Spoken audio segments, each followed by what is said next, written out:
how they come up with all the data that goes into it, I don't know if like rain frequency and stuff like that is taken into What I account. understand, rain frequency is not, rainfall is not taken into any consideration. Zero. Yeah. That's the whole reason why North Carolina had the serious problems, because most of that flooding, there was no main bodies of water nowhere near it. Right. Right. But they had like 38 inches of rain in a day. You know, just a colossal amount of rain. Well, if they don't base it on rain, what do they base it on? That's what I was looking at. Right. No, I'm serious, y'all look it up. Right, and It's so I don't maps think- are not based on rainfall. Yeah, I don't think that it's based on like your unique characteristics of where you are as far as like how much rainfall you're expected to get in any given year. It's based on the amount of flow that comes through that. How they, maybe Marshall, if you can speak to how they come up with some of that, because I don't know, they said it gets off into some very engineering. Well, it's kind of like the postulate not there. It's an accepted fact. Right. And I'm telling you, the accepted fact is inaccurate. It's the best we have. Yeah. Well, and so, and that's right. And well, what it is, the reason it exists is for a flood insurance program. And so FEMA will tell you, we don't predict flooding. All we do is mitigate risk in these flood zones. That's it. And so there's that same floodplain administrator organization I was talking about. There's some other model that they've been talking about that's a better way of doing it that is more accurate as to what areas actually are in a high flood risk. But through this program, we participate in this program, and that's why these maps exist, is because we participate in that program, and it allows people to get flood insurance that live in those areas. And that's really the beginning of it. It's not really meant to be something by the federal government that, that like is a predictive tool. It's just something that, a way that over time you mitigate the risk within these areas by getting development out and not allowing new development in. So I gotta ask, and you touched on it and you gave an explanation, and there's probably not an answer to this. But for Zone A, the highest adjacent grade, if we have something that comes to your office tomorrow and it's in Zone A, how do you establish that? So the surveyor, within that Zone A, there's gonna be a creek most of the time that's flowing. And so within it, we establish, and Marshall, tell me if I'm wrong on this, we establish an effective floodway by estimation. And so what we do is it goes, and our floodplain ordinance, that FEMA, all of our work and our regulations for that stuff comes down from FEMA to TEMA to us. And every few years they come to us and say, adopt this by the end of the year, or else. You know, like there used to be a lady that worked there that it was pretty threatening with the way that they would, you know, if you don't, we're gonna, come down on you. And so they give us the word. But anyway, what it says is you go from the center line of the stream to the top of the bank, the effective top of the bank of the stream, and you go twice the width of the stream.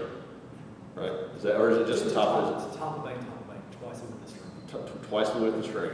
That's the effective floodway. And so in that area, we won't let you build anything at all. Okay. Outside that. Let me interject. You have a stream. You have to select the widest top of bank to top of bank that's for the lot that you're looking at? Right. Okay. And then plus the buffer. Yeah, and there's a stormwater buffer as well. That we notice that they do tend to mirror each other fairly well, but there's also another thing. We use our stormwater regulations as a protective tool for flooding as well. And so, like Station Camp Creek, because it has a drainage area in excess of 1 mile, and because it is impaired or is exceptional in many different ways, there's a 60-foot from top of bank buffer that is mandated by federal and state requirements. And so you can't build anything at all in that area either. And so the wider of the two, when we're looking at the floodplain, the effective floodplain we're establishing, if it's 30 feet, but the buffer is 60, there's a 60-foot buffer.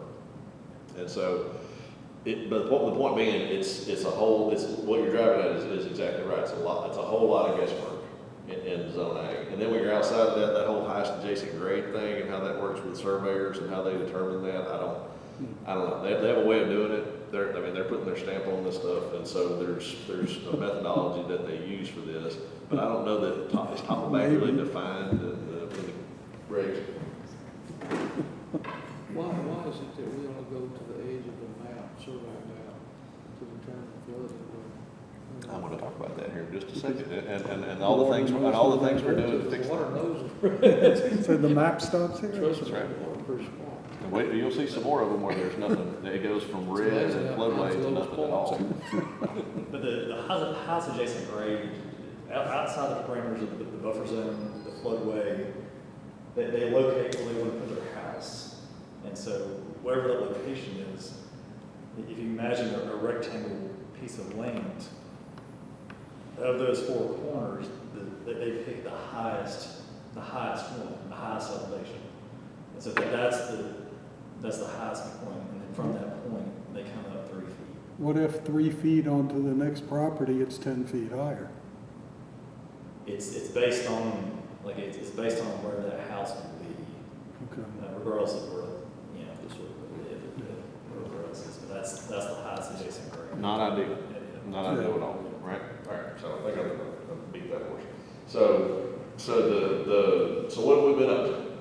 And I've got another slide here, this makes it a little bit easier to read. So y'all remember seeing this back in the spring, we came this Cottontown flood mitigation strategy. We were prompted by Mr. Klein and a whole lot of other folks to work on this and to look at that area. And it came out with a product that had basically what we call the three-pronged approach to mitigating future flood damage in that area. But this is applicable to the whole county. One, determine the actual scope of the floodplain, not an estimated scope of the floodplain. Be a flood study conducted with the U.S. Army Corps of Engineers. 2, continue our enforcement, strengthen our regulations, which we're talking about them related to construction within the floodplain and in proximity to drainage. And then 3, county purchase and clean up the properties that are prone to flood, and exploration of potential recurring revenue sources for these and other projects across the county. So, first one that we'll talk about, I kind of want to come back to this one, but I feel like this is the one that has the most meat on it, so we'll talk about it first. There's 2 programs that the U.S. Army Corps of Engineers administers, and Marshall, you may need to come back up here. I'm going to try to spitball this basically with my understanding. So there's two programs. There's a free program. I hope you can read that a little better. It's terrible. But basically, there's a free program where they will come in and they'll do a flood study, but you got to get in line and do it. It takes a long time. Marshall's talking with them. It turns out the demand for the program across the state, the region that they're in, is not really all that high, and so they're able to turn them out for the U.S. Army Corps of Engineers relatively fast. That is relatively speaking. Like, you know, in the 4-year term of a county commissioner, it's not very fast. You know what I mean? And so, but to the Army Corps of Engineers, it's going to be here forever. A 10-year turnaround on something sometimes is like speed, you know. And so, but then there's another program, a 50-50 program, where we give them half the cost, and they take care of the rest of it. The free program is something that we've done in the past. I'm going to show you all an example of one that we did. It's been about a year ago, maybe, something like that. 2 years ago. Well, we applied for it a while ago, like a long time ago, and they came out with something a while back. I don't know how long ago it's been, with some data that shows this yellow area. And I want to illustrate for you the yellow area. What it says is the approximate, and then where the floodplain really actually is. And when you see it, it's kind of, to me anyway, it was kind of startling. And where you'll kind of be like, there's a lot of stuff that should never have gotten built. Like, that now that we know where the floodway is, it's very problematic, very problematic. And so, but like the 50-50 program, so what we're talking about, like for this basin, I'll come back to this one, but this is the area we were just talking about, David, with the river bridge there at Highway 25. So there's an area that's proposed for the Corps of Engineers to study at this time. To go and do that full flood study, just to go pay somebody to go do it, it's $200,000. That's just that. That's not like county-wide, that's just that basin. It's $200,000. They're working on, I'll come back to that, they're working on that for us right now, actually. And have been for a long time. program we utilized for a Liberty, if y'all know where Liberty Creek is. Yeah. But y'all know where that is. We actually used them a while back, to do a flood study on that creek. It goes up around, is it Collier Lane over there? There's a gentleman that had big problems. He built a house, it's zone A, built a house, everything was done according to the regulations. But the water gets up and it's getting in the house, which is very problematic. Like flooding in your yard and all that, we hear what people are saying, but when water gets in the house, that's when government tends to lead to action to some extent. So he has elevated that house and fixed it, but years ago, this was back when that flood study may have been requested, I don't know, 5 or more years ago, 6, 7, I don't know how long, it's been a long time ago, but they finally got it done a year or two ago, and I want to show y'all how it turned out. All right, try to follow with me, because this makes sense in my head when I was trying to talk about how to explain it. All right, so again, this is the assessor's map. And this, so we'll pull back here. See, this is Gallatin over here, right? This area here, all this area is all down to Long Haul Pike, all the way down here is all zone A. And that's Station Camp Creek, right? No, this is Liberty Creek. Oh, that's It's Liberty Creek, yep, Liberty Creek crosses the bridge, crosses the state highway here, Right. and it crosses Collier Lane here. The gentleman I was talking about, I believe he lives somewhere in here, or lives somewhere in here. So we're gonna focus in on this area here. So this is zone A. This is the best data that we've had to work with for years and years. Back a year or so ago, they got us, the Corps of Engineers got us better data. And so we'll just compare right here at the bridge. Y'all still see that yellow pretty well? Yeah. All right. I can now. So Liberty Branch floodplain, we'll turn on the floodplain. That's the actual 100-year floodplain versus estimated. And then this is Liberty Branch floodway. Y'all see that? I'll turn this off so maybe you can see it. You see that hatched area? Yeah. That's the floodway. See how there's areas that weren't even in zone A that are actually in the floodway? And so we pull back a little bit more, we'll turn that back on. You can kind of get an idea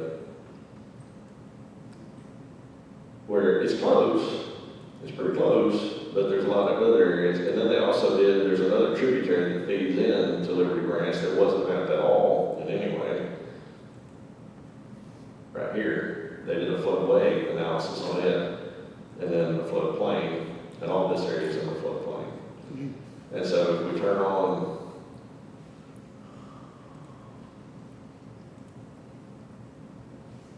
our maps here, we can see, again, like I've mentioned, development in the floodway is very, very problematic. So you see, I'm sure y'all see these houses underneath there, so I'll turn. We're going to turn off So the those lots are completely in the floodway. The houses, those houses are in the.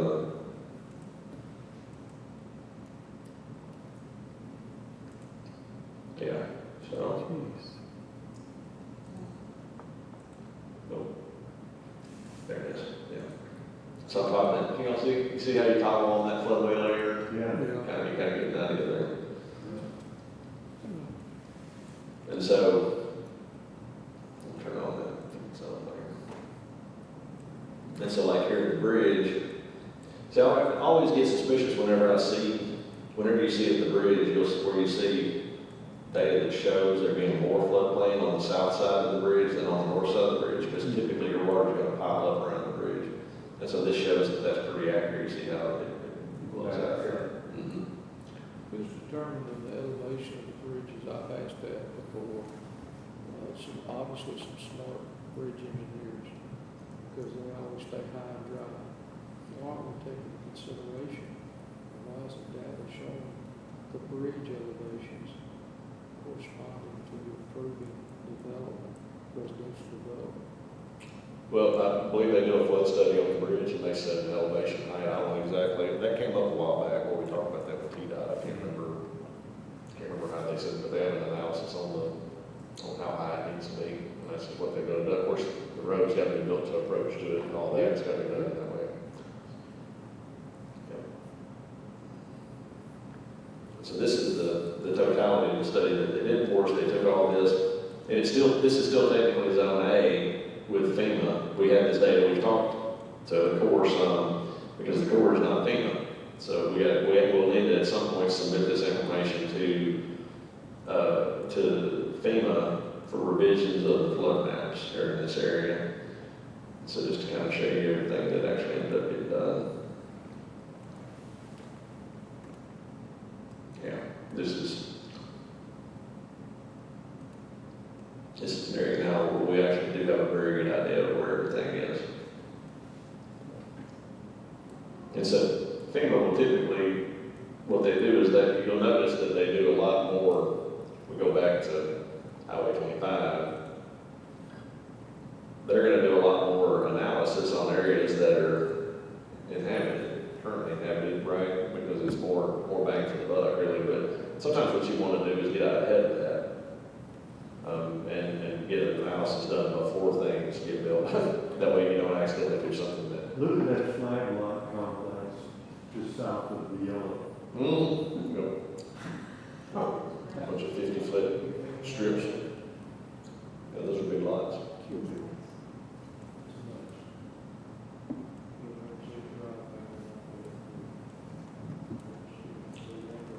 So good.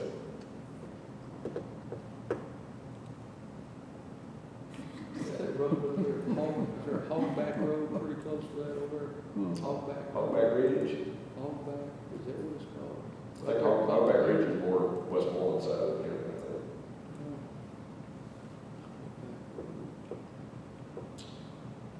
So,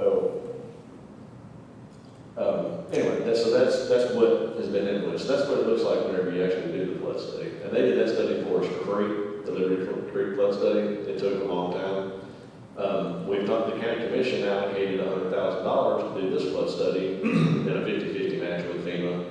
And we've talked to them about it, and they let us know that we actually initiated the process several years ago to get all this done, and which we knew, obviously. But what we didn't know is that they're actually very far along with it. And so they're hoping that sometime by next year, maybe about a year from now, that they will have this flood study over here on the other side of the bridge completed. And so we will know where the floodplain, the floodway, everything is on the north side of the bridge here in Highway 25 in Cottontown. Would it be smart leadership to delay development in those areas until those studies come out? If there was any, we would, but there's not. I mean, there's no proposed development. There's on that side of Highway 25, we did an analysis on it. The average lot size is something like 20-something acres out there. And so there's no proposed development. I don't even know that we've ever had a lot get platted on both all the roads since I've been here. So, I mean, if there was a big development that came through, so there's, again, in those regulations, I do encourage y'all to look at them. The floodplain stuff is kind of tough to follow, but if somebody comes through with 5 acres or 50 lots, they would be required to do that flood study. If they were doing it in that area where it was in the floodplain, we would have the ability to make them do that. But if something big did come along, absolutely, we would be slowing it down to try to figure out exactly what was going on. Was it done off of, David, what's the name of that road, not Calendar, off Governor Hall Road? Off Governor Hall Road, there's some big tracks down there, it's built on, they're low. And so you helped me segue into my next slide. By the way, we didn't talk. We're just on But that. I'm tracking with you, man. Following me, big time.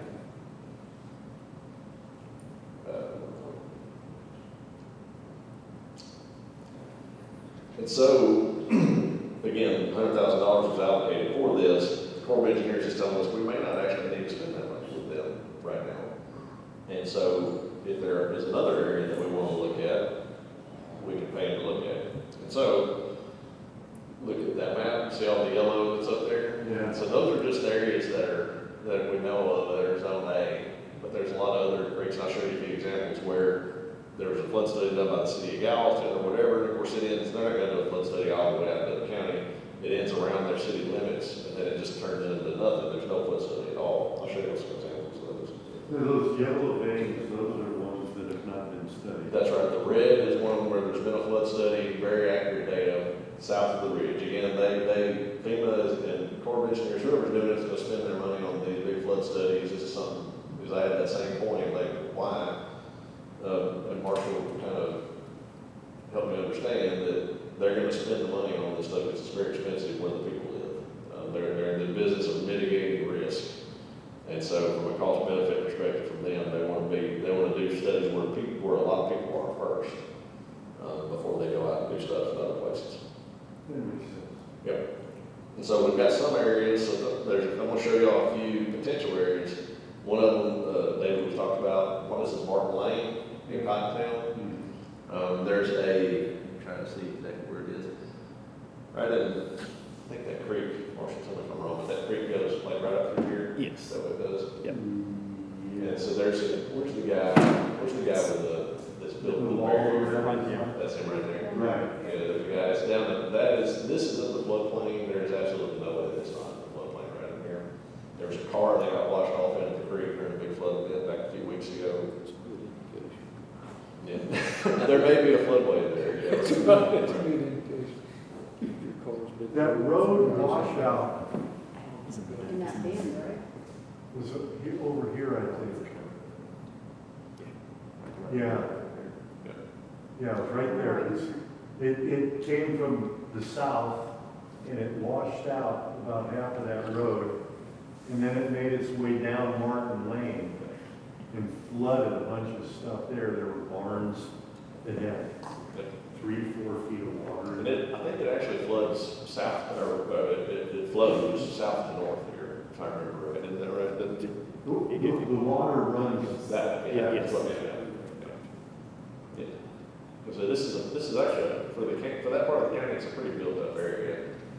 And so, I gotta tell you, the drainage area makes no sense how they could have that small of water in that quick a time. It's rainfall. It's no backup. I know, but if you pull out, if you have a contour map, we looked at it together, there's just not that big an area to cause, I mean, it makes no sense to me.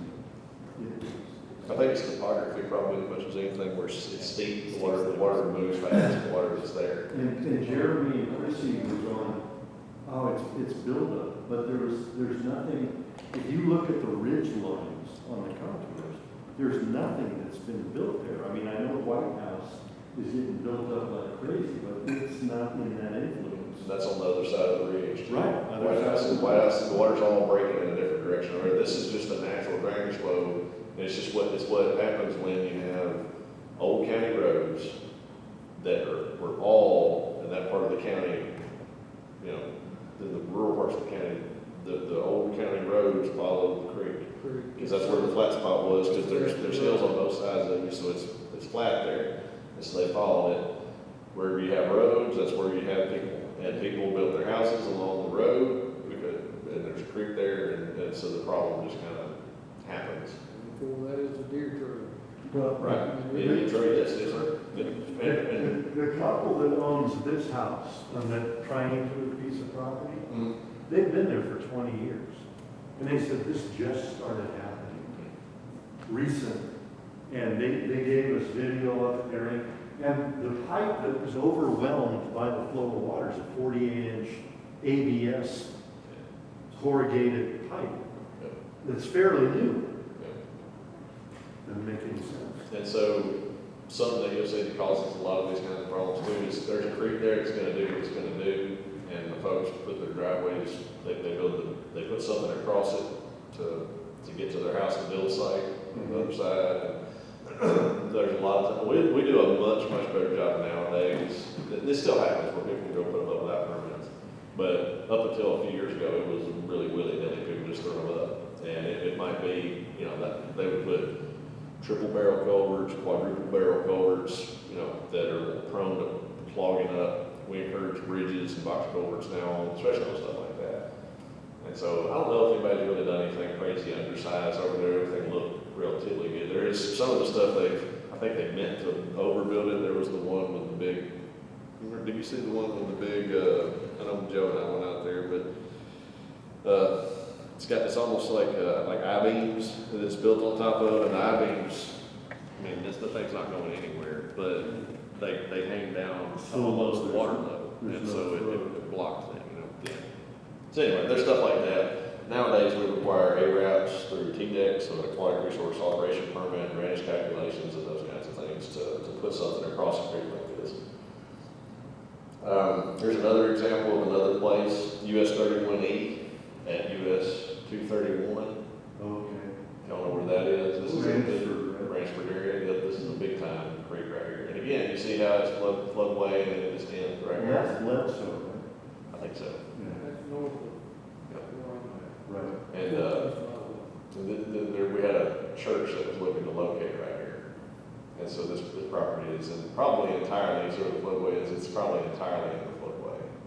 And so we had a difficult conversation with those folks where we kind of explained the regulations and the, you know, life safety elements and that kind of thing.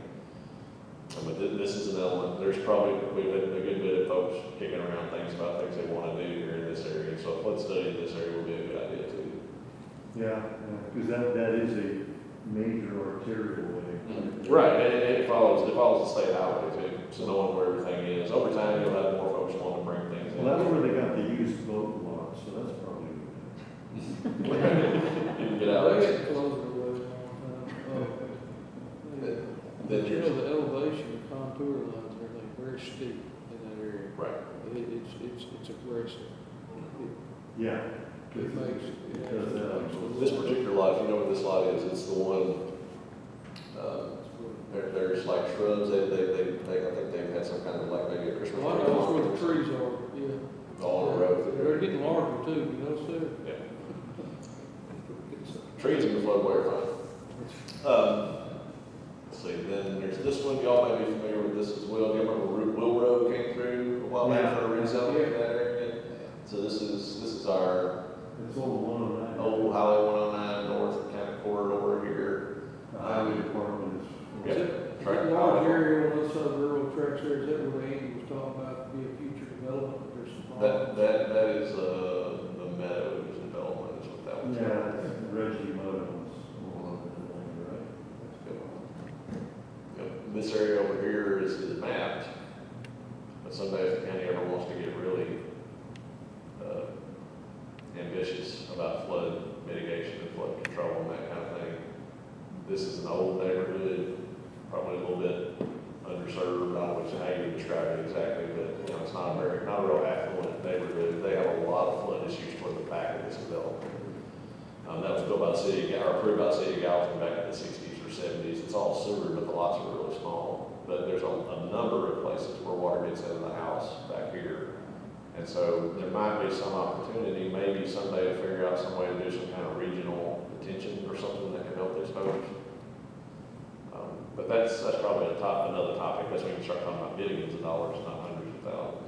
Is that actually county? Yes, sir. It is. Yeah.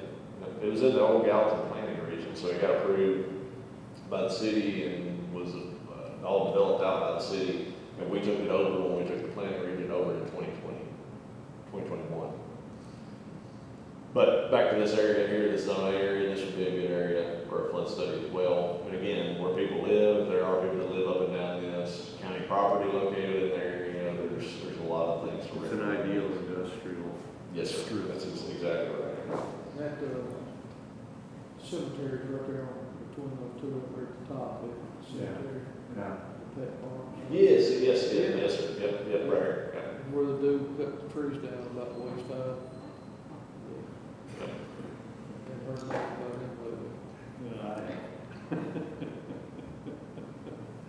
Very good. I'll defer to our legal team to discuss that one, so take it up with Steve if you want to talk about That's that. right. I ain't forgot about that, dude. It's flags. It's flags. We're talking about 1628 Scotty Parker Road. Oh, yeah, we talked about that. Moving on. This is one of the areas that I was talking about. This is it's a Red River Road there, Okay, north of Gallatin. You see how the flood study just kind of ends yeah. here? And so obviously the creek continues doing what it does. What is that north-south road where the circle? Smart.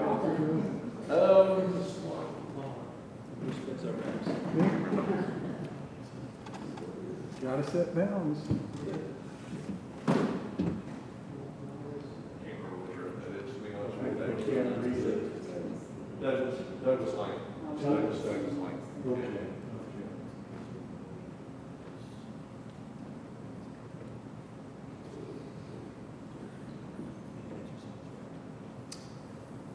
But those, if you look at those, you know, realistically, a lot of that, some of it anyway, may eventually come in and develop with the city of Gallatin and be required to do more flood analysis. They are actually pretty good. The city does a good job with all their flooding and stormwater stuff. They're playing catch up like everybody else. But then again, some of this is already, it appears already to be platted out and developed and built on it. So, you know, might be worth looking at that too. Dave, we are out of time. I'm sorry I let it get past 5 o'clock. We didn't get to some of the other stuff we talked about, but But you already emailed us this so we can read. yeah, I'll send you this and I'll send you the other information from the state manual too. They got a little educational manual that they put out. Sorry, I'm glad it was a little bit too much. No, this is really, really informative stuff. The more you understand this stuff though, the better we all do. Because when this new decision is coming before you, you know, it helps to understand what these terms mean. So hopefully it gives a little bit of perspective and background. But thank y'all very much. Thank you. Do we need to take a break or should we just go straight into it? We only have one thing on the docket. So, all right. I'm going to call this meeting to order at 5:02 on the 19th of August, 2025.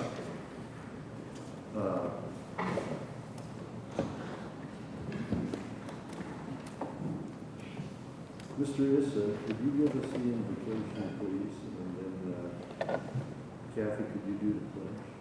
Thanks.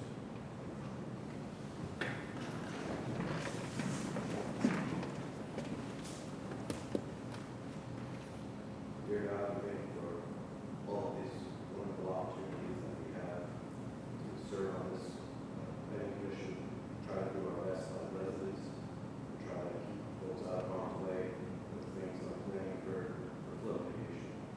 Lord, please give us your guiding hand as we go through our agendas, meeting to meeting, and just lay your hand upon us to guide us to make the right decisions that work in the best interest of the people. Lord, we thank you for this day. Thank you for the opportunity to wake up. Thank you for the help and wellness in our family and loved ones. We know all this is done through your hand. We ask you to continue to guide and direct us through life as well as our business here on behalf of the company. This we ask in Jesus' name. Amen. I pledge allegiance to the flag of the United States of America, and to the republic for which it stands, one nation, under God, indivisible, with liberty and justice for all. Thank you. All right. Does anybody have any changes to make to the agenda? Not seeing any, I would entertain a motion to approve it. motion. Motion by Mr. Bruce, second by Mr. Issa. All in favor? Aye. Any opposed? Approved unanimously. And the minutes, we jump right to the minutes. Does anybody have any change? I have one, page 5, the 1, 2, 3, 4, 5th paragraph, I'll call it, is just a sentence. It says, Mr. is Askies. So, and maybe he used that word, I don't know, I could be wrong. Sometimes, you know, a little longer.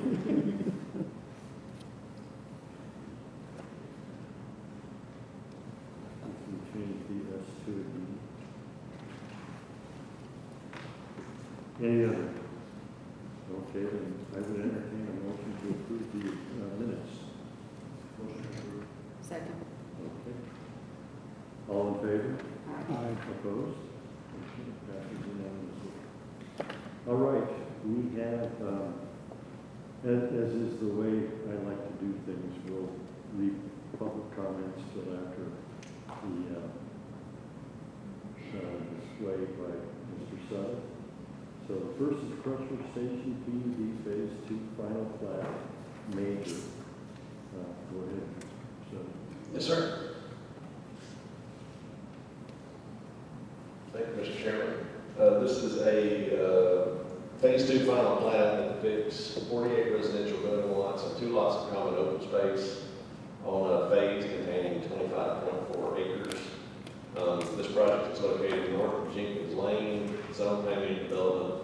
The project representative is Reagan Smith for survey services and Dewey Engineering for engineering services. Developer is Crusher Station Midwest LLC, Michael Natelli. I see Mr. Natelli on the audience tonight. Utilities provided by White House Utility District. Staff has reviewed this one. There are items that need to be met as far as provision of surety and other things like that. But the development does substantially comply with the approved development plan for the Crusher Station planning and development. It appears to be vested per the Tennessee Vested Property Rights Act of 2014. This is the subject property.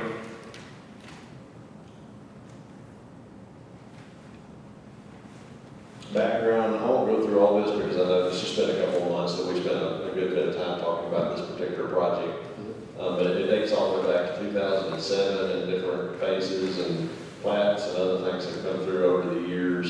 The most recent thing that has occurred on this item, last couple of recent things, preliminary plat for phases 2 and 3, so including this phase that has final plat for you tonight, was approved by this body back in July of 2022. A preliminary plat for phase 4, you guys may remember back in February, was approved by the Planning Commission. They have built out phase 2 to a point of substantial completion at this time, and it appears to be entitled to a final plat approval per the county's regulations. Roads and drainage, hydrants, other items like that are all, utilities are all installed. This is the preliminary plat that was approved back in July of 2022. This is the page 1 of the final plat before the Planning Commission this evening. This is, again, phase 2. Phase 3 is over here on the other side. It took me a minute to figure out on this remaining acreage what that meant. There's 18 acres remaining. That's talking about phase 3 over here on the other side. And this is page 2 and page 3 of the final plat. The county engineer has furnished the applicant with a surety letter requesting $428,100 in surety, which is enough to cover all the improvements that remain, top coat to the road, any amenities, the sidewalks, those kinds of items that have been calculated, erosion control, those things that have been calculated by the county engineer. That we will hold until such time as everything is done in the phase and top coat of the road is put in and lawns are stabilized and all those things. That's not until then is the surety released. Specifics on this development: internal streets have been constructed per the standards and the subdivision regulations. And in the pattern book for this, which require a 24-foot pavement width, I believe. And so it matches previous construction along the existing phase 1. Curb and gutter has been installed, base stone installed, binder coat of asphalt has been installed. Roads have been constructed in accordance with county standards and been inspected. We will require as-built. That's another thing that we do require prior to the recording of the final plat. And posting of the surety. These are already public roads, so not private streets. Sidewalks will be built concurrently.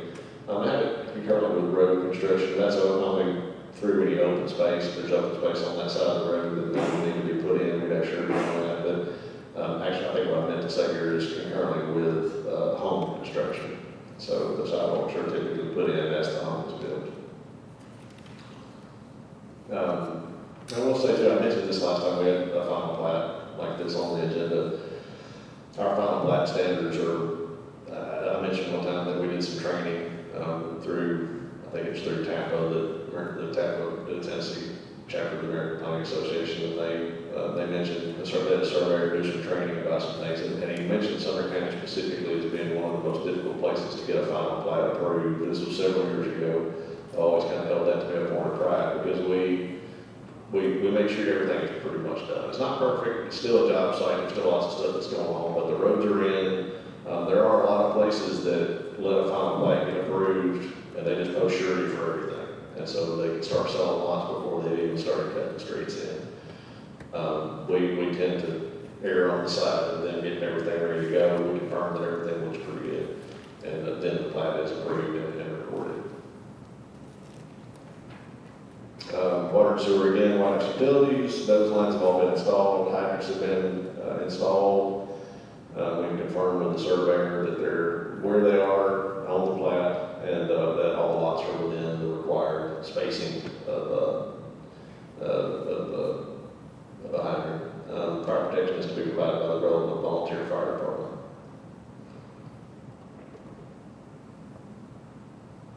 Drainage, curb gutters, and detention facilities are contained in this phase, and those ponds are utilized as sediment basins at this time. They end up getting finished out at the end of construction, and that's when the final surety release occurs when they're done. I mentioned as-built already and surety. There are no phase 2 lots that are in the floodplain, I don't believe. County engineer may have the discretion to require additional elevation if required. I don't know that that's necessary. I don't know that base flood elevations will be required on any of these lots since they're not in the floodplain. Stormwater maintenance and inspection agreement will be recorded with the final plat. I think that's that agreement, I believe. I don't know if it's already been recorded. I believe it was turned in with the preliminary plat for phases 2 and 3 though. But we do have a space on the plat. There will be a space, if not on there now, a place where the record booking page of that maintenance agreement is where it's located with the registry office. Marshall went and took some pictures several days ago. I believe they were in the process of putting down the curb that day. If you look, the curb is still wet. So it's just pressure been put down.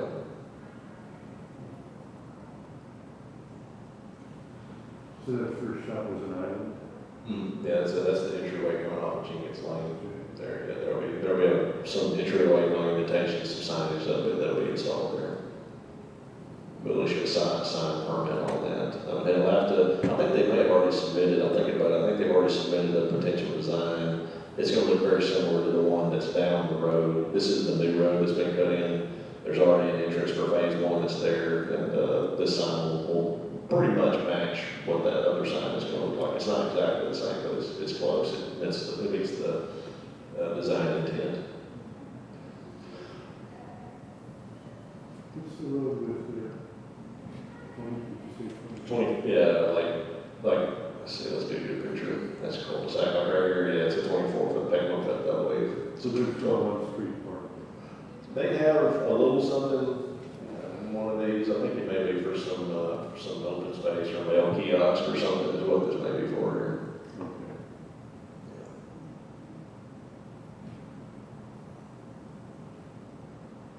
Okay. Again, you see hydrants and those kind of things.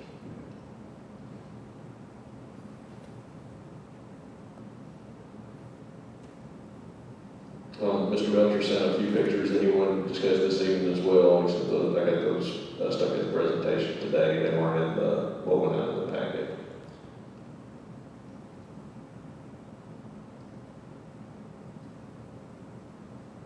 So our comprehensive plan has this area classified as the suburban place type. Just as an FYI for everybody. This PUD was approved again back in it was 2007 or whatever it was that it was approved. Findings of fact, we don't see any reason to say that this development doesn't comply with any of our findings of fact. It's intended with the comp plan. This is a plan unit development that was approved by the county commission. It meets the intent of our subdivision regulations and zoning code. adverse impacts are not anticipated, and it's not something where there's a small group of people who will benefit to the general public's detriment. Next steps, prior to plat recording, they'll need to provide that letter of credit to ensure that all the any remaining road improvements, final surface coat, particularly all that stuff is installed. As-bills are provided, just make sure everything is where it's supposed to be.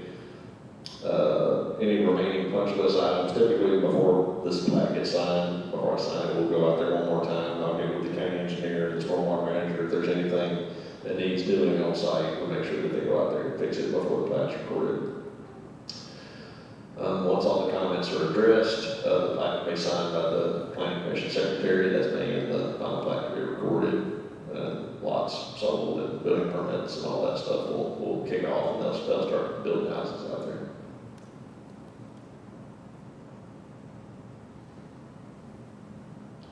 So example motions are there on the screen. The first one being to find that all county requirements are met and to approve this final plat contingent upon, again, that punch list, if there's anything we need them to do. B, provision of the surety, which I don't think we have yet, but that they provide that prior plat signature as built. And then just a standard note we have there to not try to release any surety or anything without our authorization to do so.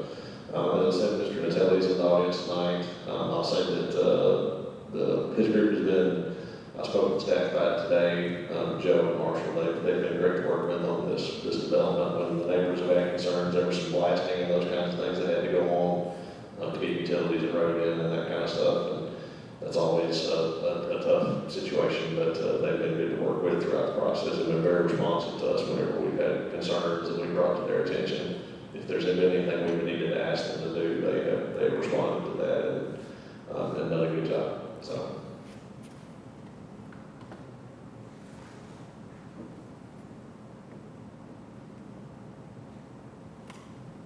Is this the last phase of this project?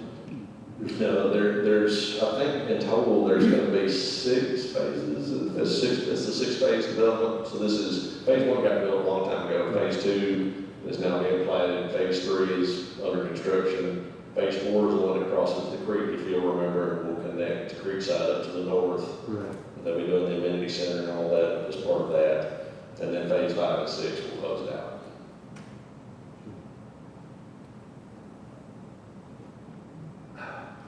Does anybody have any questions for the applicant? Go ahead, John. Thank you, Mr. Are Chairman. these for Josh or are these for the? I'm going to direct them to Josh first. Well, yeah, I know there's a couple questions for the developer too. Included in the packet, Josh, is your July 30th email where you state that there were several required plat notes absent from the drawings, and the developer responded with their own email to that. I went through that list, and there's still several of those notes that aren't on those drawings. So my question to you is, because you said in your email that they're required, my brain said, well, Josh said they're required, I don't see them. Well, and there may be some that we missed on there, but they are required plat notes, but they're at the beginning of that sheet where it talks about the required plat notes. Some are just not applicable to the development. So not each and every one of them has to be on there. There may be some that don't need to be on there. Like, you know, this property is in a floodplain. I'm just making that up. You know, this property or whatever. You know, and so I don't know. There may be some on that list that they neglected to put on, or there may be some that just aren't applicable. So Okay. there are examples. I thought I excluded all the not applicable ones, and the ones I had left were number 5, number 10, number 11, number 12, number 13, 14, 15, 16, 17, 18. So What are those? 5 is the development is to be served by public water, which is provided by blank, and public sewer, which is provided by blank. 10 concerns if the plat requires street lights, the developer is responsible for providing street lights and all associated costs. And so the water node and the sewer node are signed by White House Utilities, so we don't need that on there. There's what? The water and sewer provided by White House Utilities, they have to sign the plat, it says on the signature block, water provided, sewer provided. There's not street lights on this one. So I'm not saying that all of them are, but, and so we typically don't require street lights. There may be one where the regulated pattern does require street lights, and so they have to, like Somerset Downs has street lights. Yeah. And so they're probably not on those plats, but nowadays there would be a note saying street lights are to be maintained and funded by the HOA or something. Yeah.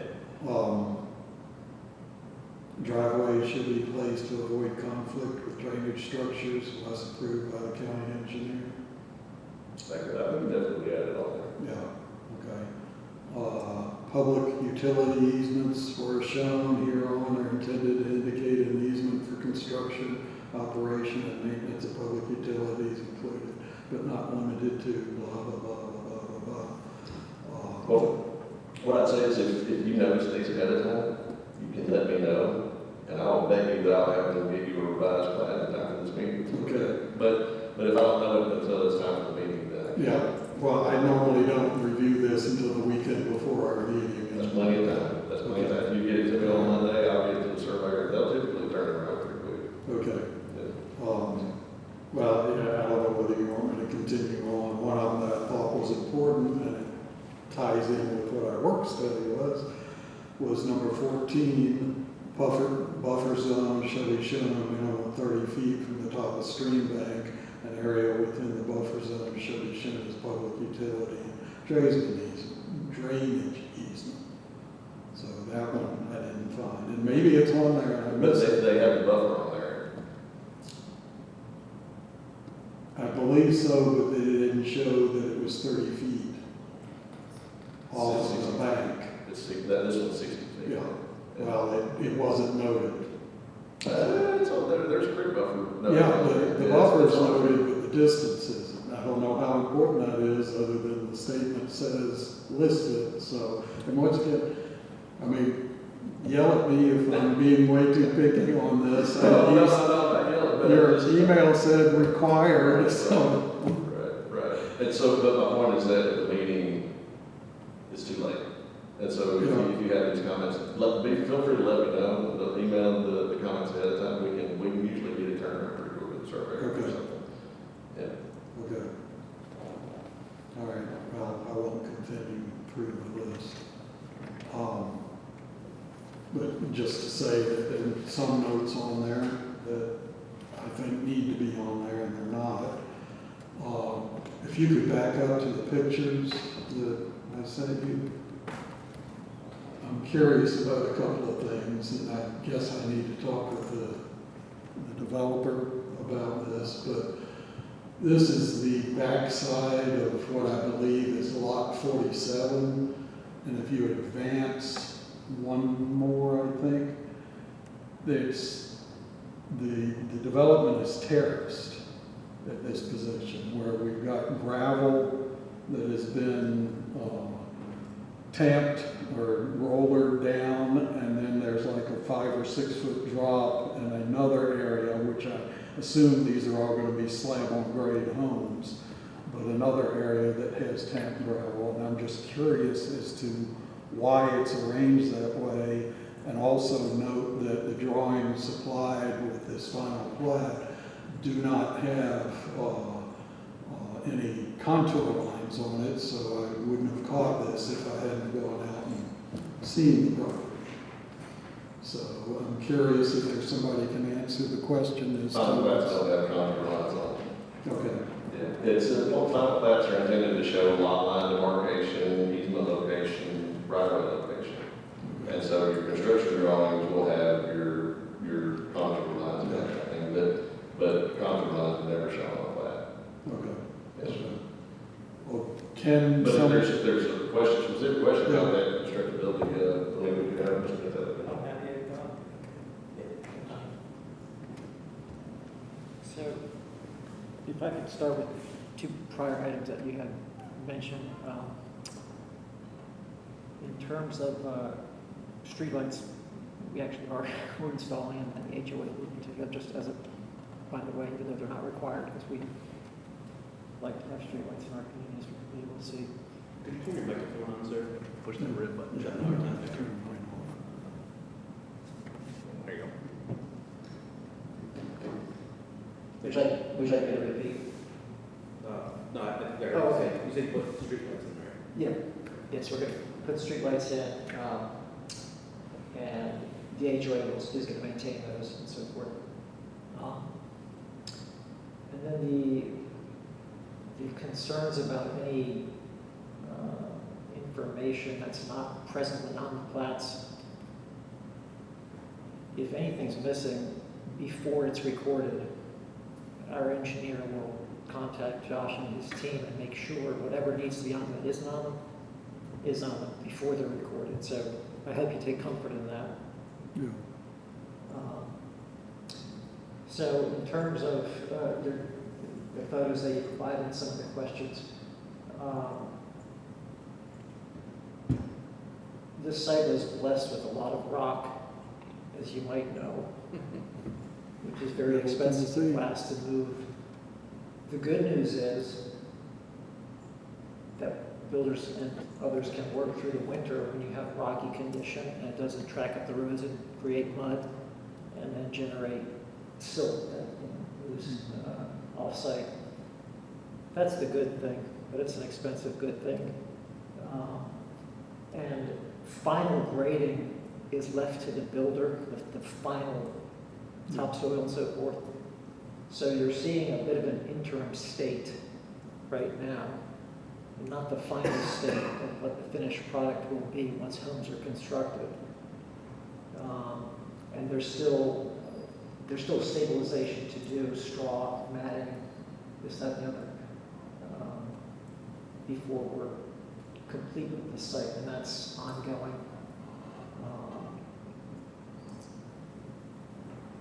I'm not sure if that answers your questions or addresses your questions, but feel free to ask anything else. Like right here, and I think there's another picture I sent you, Josh, that maybe shows it better. Yeah, there. That's that same lot. You can see the compacted gravel to the right that's 5 or 6 feet higher in elevation than the compacted gravel to the left. So help me understand, I assume the home is going to be built on the larger area and the builder is actually going to build that up to be at the same elevation as the higher terraced area, or? So I'm not sure which particular lot that is and whether that lot requires a tall crawl space or a basement or what have you. There are some conditions like that because of elevation changes between the front of the lot and the building pad. So I'm at a loss to tell you that particular lot, which one it is. I believe it's 47, if that helps you. You'd still be testing my memory to remember that. But I suspect that that's a condition, and it's also difficult to identify where open space is and where the boundaries of the lot corners are, and whether some of the sloped area, which is likely a 3-to-1, that's in open space. It's hard to put context around that, but is your concern that the final state will be that there's some drop off somewhere? Yeah, well, there's if you can see to your far left, you probably know this better than I do, there's a very steep drop off to what I believe is a creek when we actually have rain here, and the slope was significant. And I also noted in the packet that there are no critical lots, but the slope seems to me anyway, and apparently not, that it maybe should be a critical lot because of the steep slope in the backside of the lot. Well, again, without the benefit of knowing the particulars about the configuration of that lot, where the limits of our disturbance were, and whether what you're addressing isn't something we touched or we did, I'm at a loss. However, the plans that were approved show slopes on all lots that meet the county standards. And if one isn't that way, then we'll make sure and get that addressed to conform, but And that was one of our staff comments, I know, was about critical lots and for the surveyor to confirm that, but I'll get back with them on that. I mean, I think the point you make there is a valid point. The point you make there is a valid point, that the backs of the lots slope off pretty quickly. Yes. But I think what Mr. Taylor was saying is where the pins are on that particular lot, you know, where the lot boundaries are, and that kind of thing, that slope may be in kind of open space, it may not be on the lot. Yeah. And so, but I will have along with the comments and things that you noted, we'll have the surveyor reconfirm that for us. Okay. Yes, sir. All right, the only, if you pan through, trying to find, that, yes, stop on that one. This is the detention pond number 2, and you can't really see it that well in this photo, I apologize, but it appeared to me that the far embankment that would be in front of those existing homes had a low spot in it, I'll call it, where the berm was level on both sides, and then towards the middle somewhere there was a low spot that, that shows it a little bit better. That just concerned me as to whether or not, that was supposed to be built up or not. So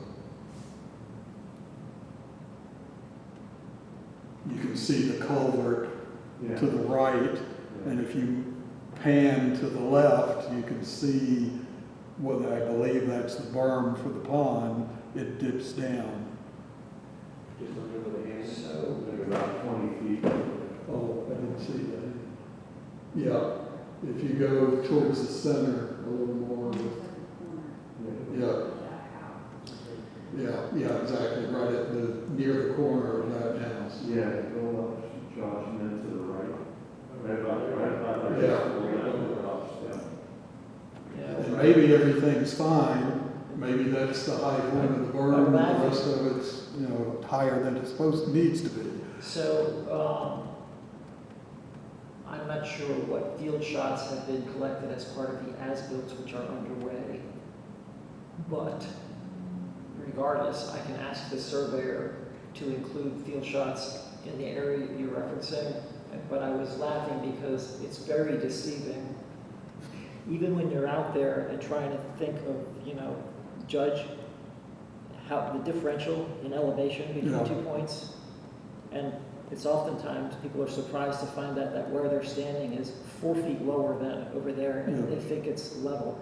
I'm just saying. So I'm not sure if you walked out into that area. No, I didn't. Or if you took it from this far distance. Yeah. So it's tough to judge, but we can validate that. And if it's low and shouldn't be because of the approved contours, then we'll get it addressed. So, Okay. so It was I just think- concerning when I saw that, so that's. why I took absolutely, the and picture.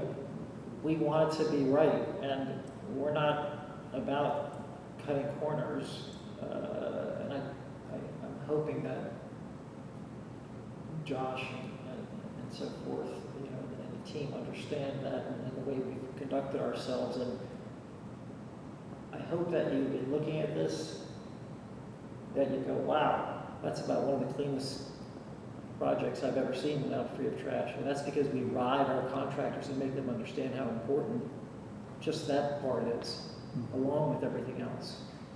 And so we take a lot of pride in what we do, and I think it shows in the quality of the work that we produce to make a nice community for people to live in. Yeah. So if you have observations of things that we need to look into to make sure that it's correct, let us know. Simple as that. Good.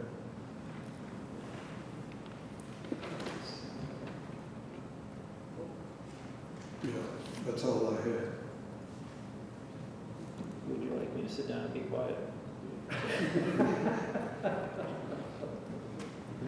I'm happy to answer whatever question, but I don't want to monopolize time. Does anybody else have any questions? Ron or Adam? No? Okay. Thank you.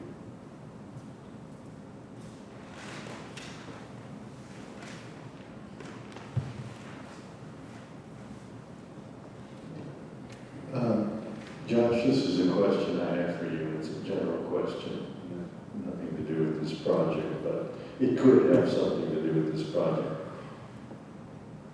My neighbor, who is a good friend, constantly talks about the landscape maintenance companies that park on 18-foot to 20-foot wide roads. Is that something that because all of the roads that, are getting built in the county are fairly narrow, a 24-foot road is a good 2 12-foot lanes are good. It's probably not good to have a truck with a trailer and a couple of lawnmowers parked out, but and I hate signage, I really do, because it's just an eyesore, but have you and Marshall or your team talked about what we need to do, if we need to do anything or can do anything about the problem of this kind of encumbrance on roadways?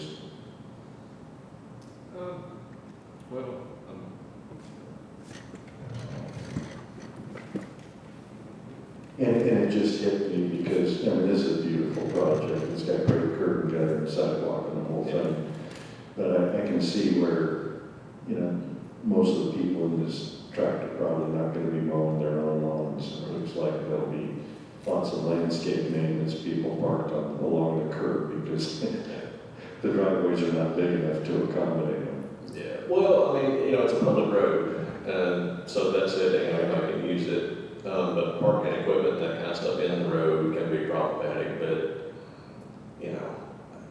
it'd be hard pressed to find a county road in the summertime that doesn't have a landscape crew working on it somewhere, parking in the street, those kinds of things.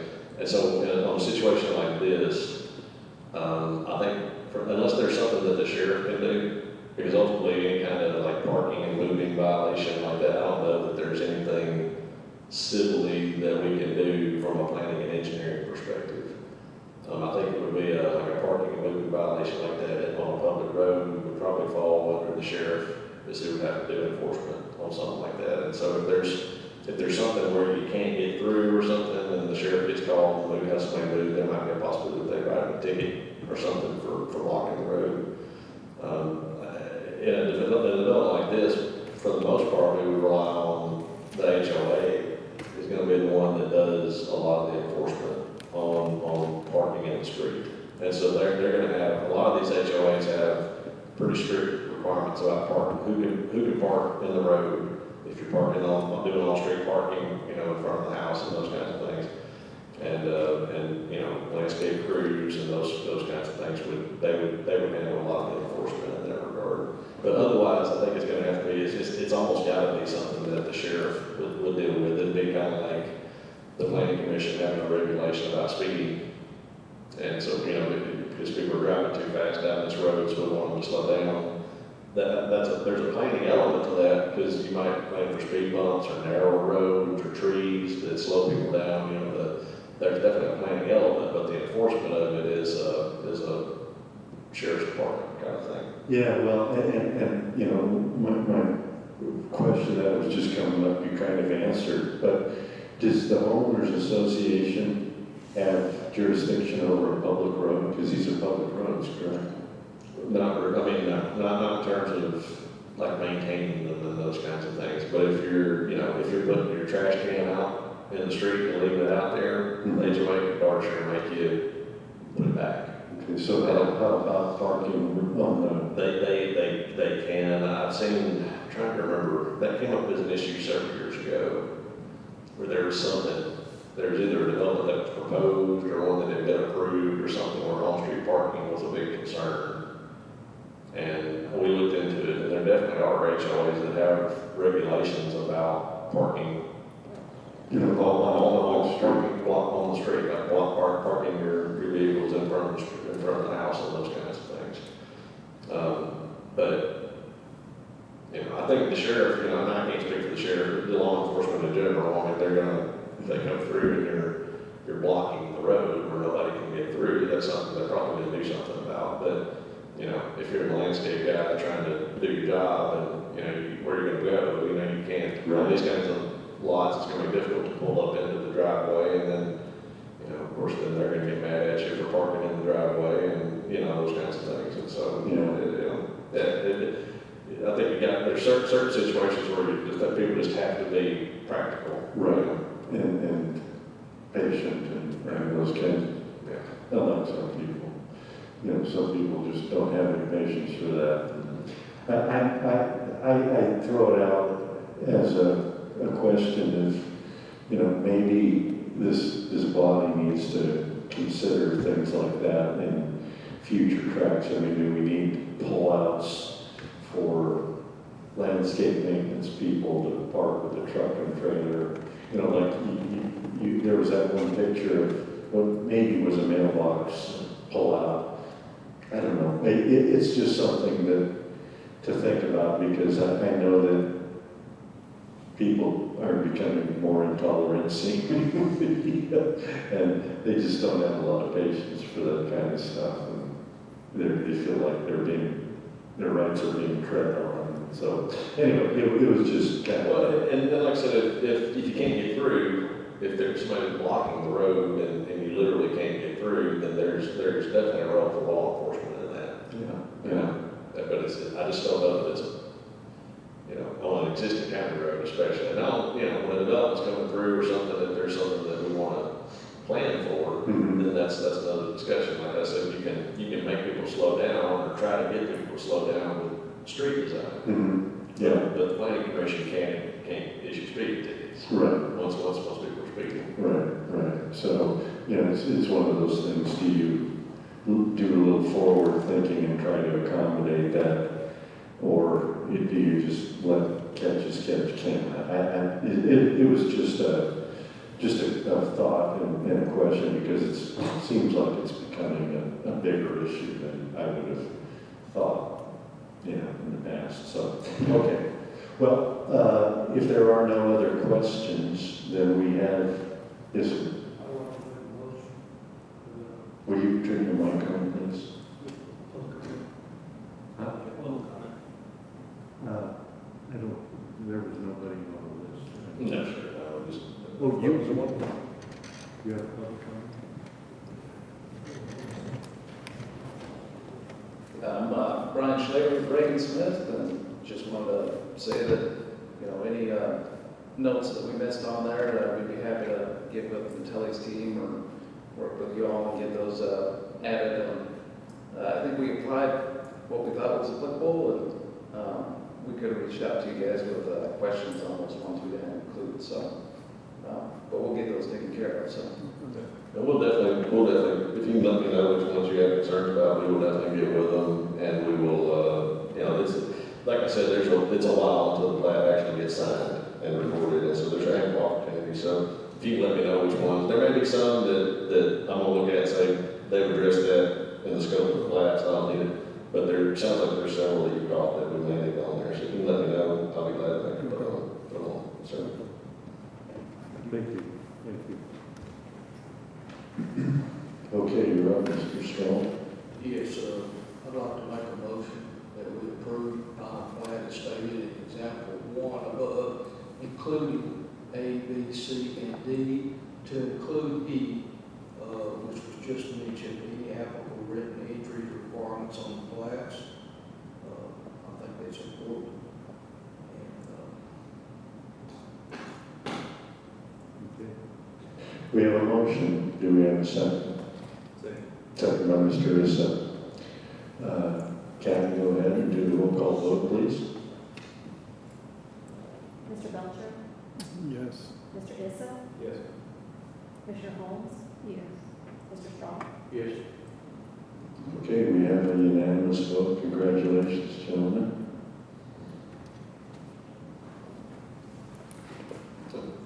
Mr. Chairman, the next thing we had on the agenda was just administrative approvals. So these are just the minor plats and plat amendments that we've signed up on. This is the last 2 months since we didn't have a planning commission meeting formally last month with a study session. It was a non-voting study session. So these are just the administrative minor plats, plat amendments that we have done in the last 2 months. So we put them on the agenda so you guys can have an opportunity to look at them. If there's any questions about any of them, I'll be glad to try to remember what they were and answer your questions.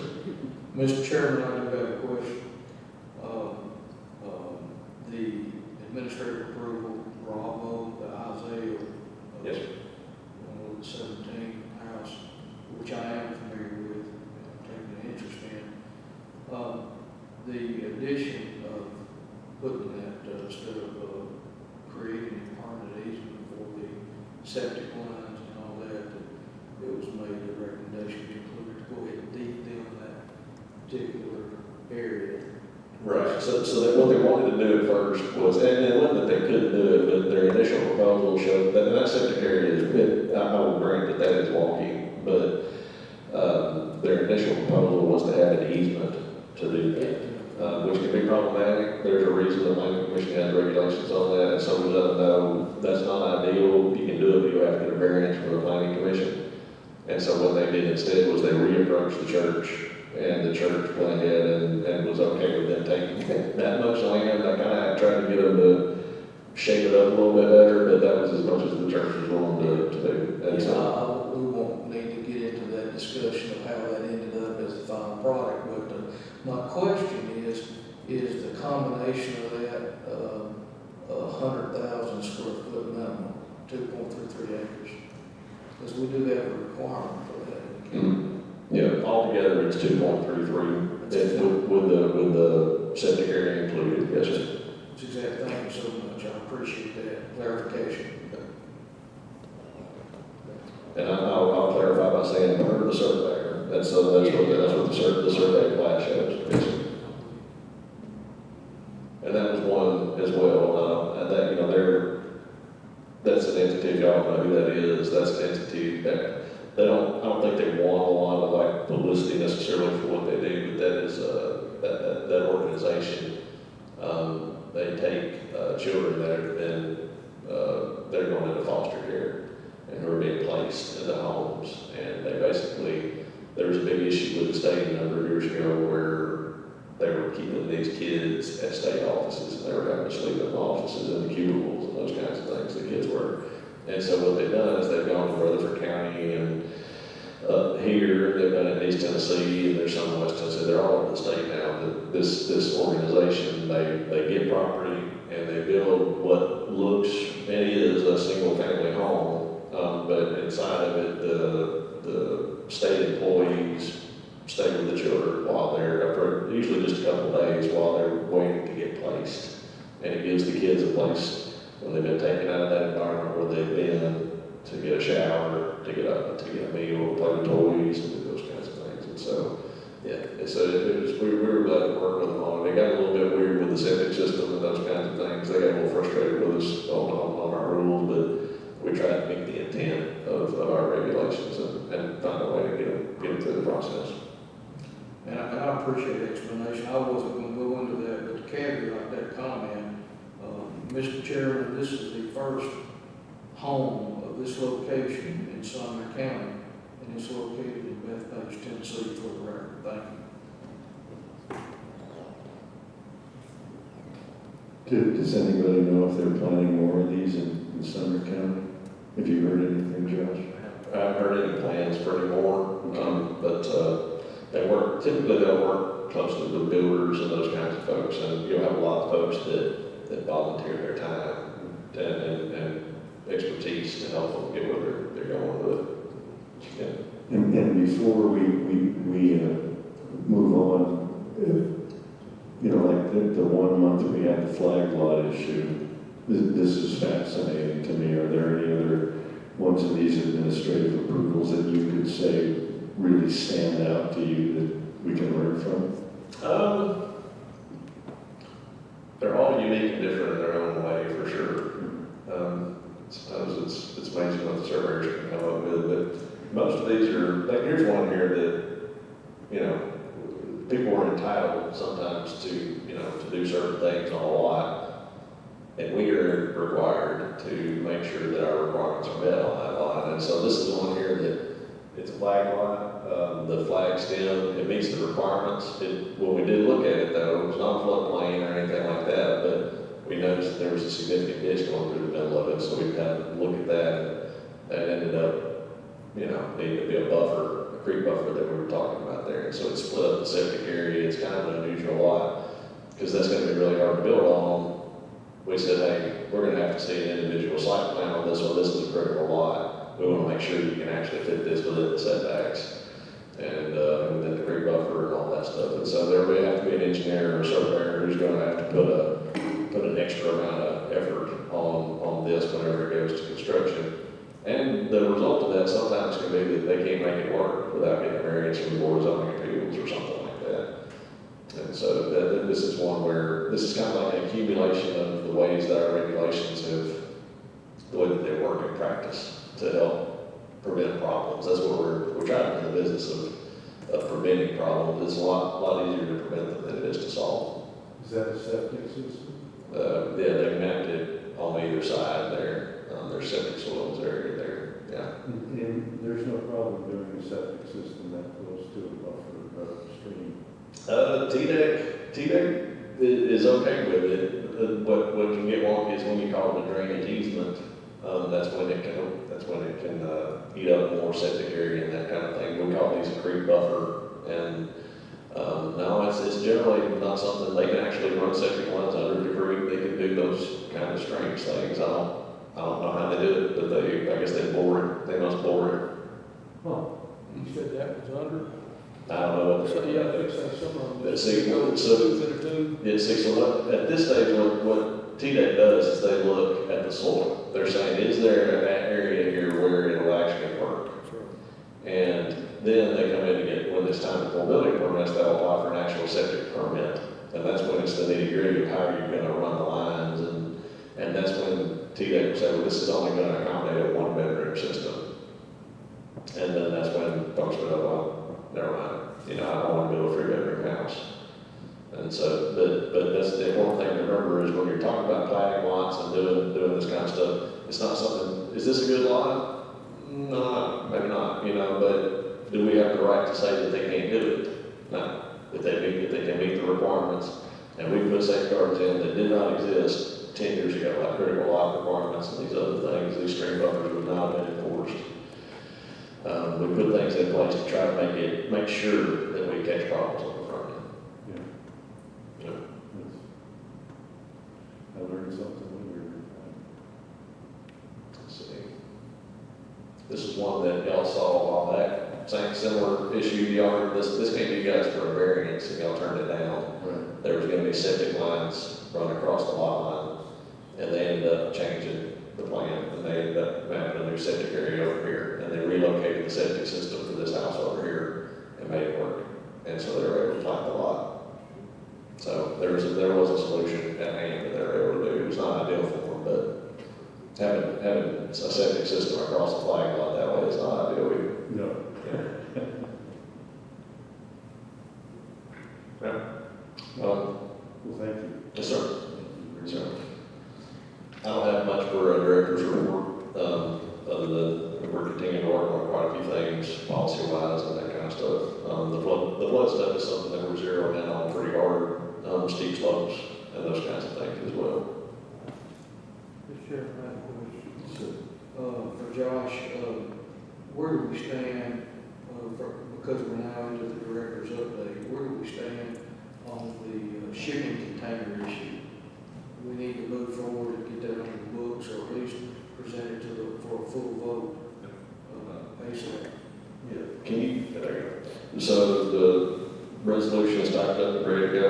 Everything's ready. We're anticipating getting that advertised for you guys for next month's meeting. Okay. That's good. Along with the floodplain adjustment, the other thing that we were talking about during study session. Okay. In thinking about the industrial area areas that I've spoken about in the past in the 2050 comprehensive plan. Is this something that I should come up with a rough map out and bring to you? Sure. Anybody that wants to do that, yeah. What we're, as I mentioned, we've got a contract that we're working to get implemented with a consultant to help us just basically just do mapping stuff. He's not to tell us like where the best industrial areas are, but he has the technical wherewithal to make the maps for us to show where all this is going to be. Okay. And so we'll have some stuff in a draft that'll be coming to you that's going to show where I think y'all have kind of discussed and where there seems to be some consensus. You know, the old 109 corridor, you know, that area, the new Portland bypass area.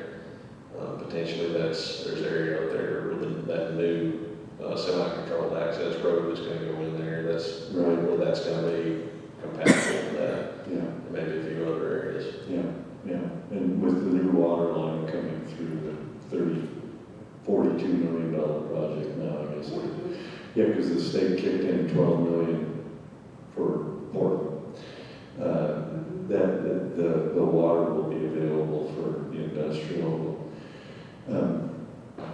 On that note, because we don't have sewer systems, I would like you and your team to consider, you know, would it make sense in these industrial areas to have a gray water versus sewage system to, you know, to split the sewage out of a building like that?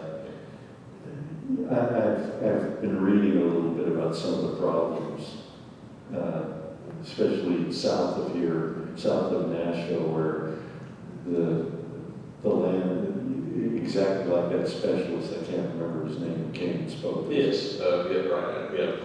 He talked about always getting a much bigger area than the specifics that are in the state code.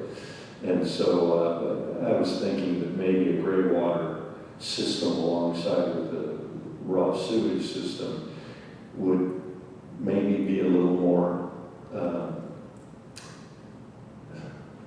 acceptable to the environment.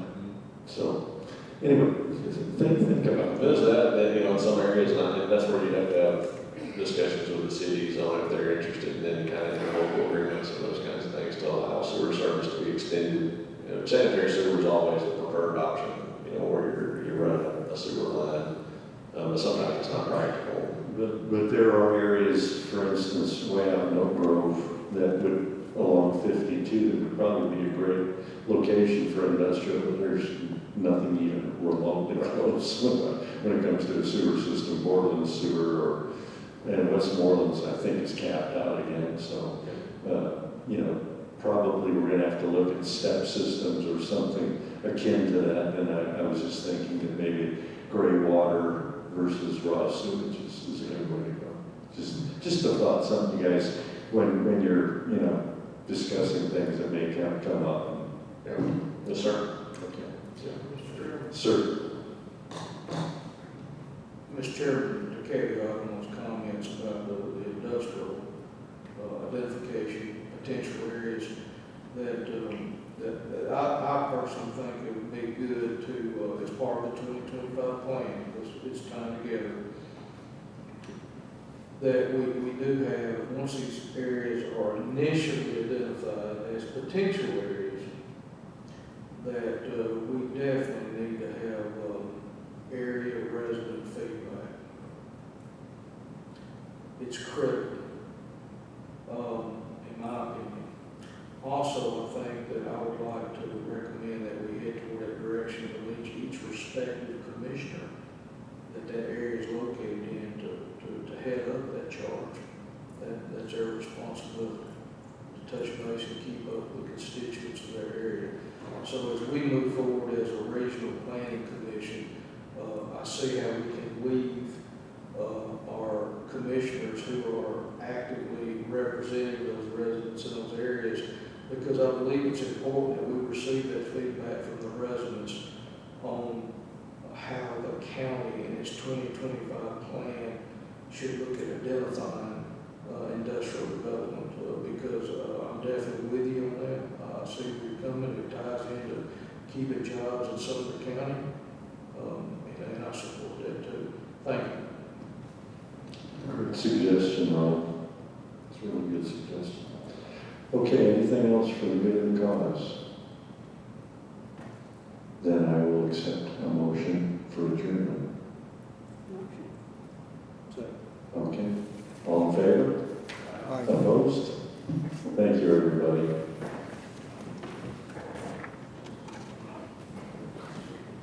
That's a good suggestion.